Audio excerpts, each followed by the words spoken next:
मूसा अलैहिस्सलाम के पास एक औरत आई और आप कहने लगी, या कलीमुल्लाह, मैं बड़ी गुनाहगार आ रहा हूँ, तो मुझसे बहुत बड़ा गुनाह हो गया है, तो आप मेहरबानी फरमाएं को अल्लाह की बारगाह से मेरे लिए गुजारिश करें कि मुझे माफ़ी ले दे।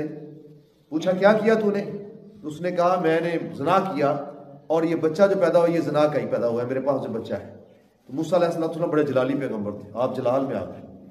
आपने उससे से कहा निकल जाता हो जाए यहाँ से, तूने इतना बड़ा गुनाह किया है, इतनी तेरी जरूरत कि तूने इतना करके और बच्चा भी गुनाह कर लेकर मेरे पास आ गई है। तो चलेगी। तो उसके बाद अल्लाह पाक ने अपने फरिश्ते को भेजा, फरिश्ता हाजिर हुआ, है कलीमुल्लाह, वो औरत आपके पास आई थी, आपने उसे निकाल कर दिया। आप अल्लाह के कलीम है, आप नबी हैं, आपकी जिम्मेदारी लोगों को अल्लाह की तरफ लाना, लोगों को अल्लाह की तरफ रागिब करना, अल्लाह के करीब करना। तो आप उसे थोड़ा उसी तसल्ली देते और अल्लाह की बारगाह में उसके लिए दुआ करते, उससे खुद कहते तू भी इस्तिग़फ़ार कर, तू भी कर। तो आपने उसको अपने दरवाजे से भगा दिया। आपको पता उसने क्या किया था? यार जिब्राइल, अल्लाह ताला की बारगाह में अर्ज़ करो, उसने बहुत बड़ा गुनाह किया था, मुझे बता रही थी। कहा कितना बड़ा गुनाह किया था? उसने ज़िना किया था और ज़िना से बच्चा भी पैदा हो गया।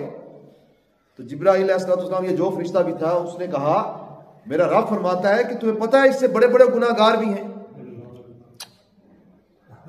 उन गुनाहगारों के सामने इसका गुनाह तो कुछ भी नहीं है।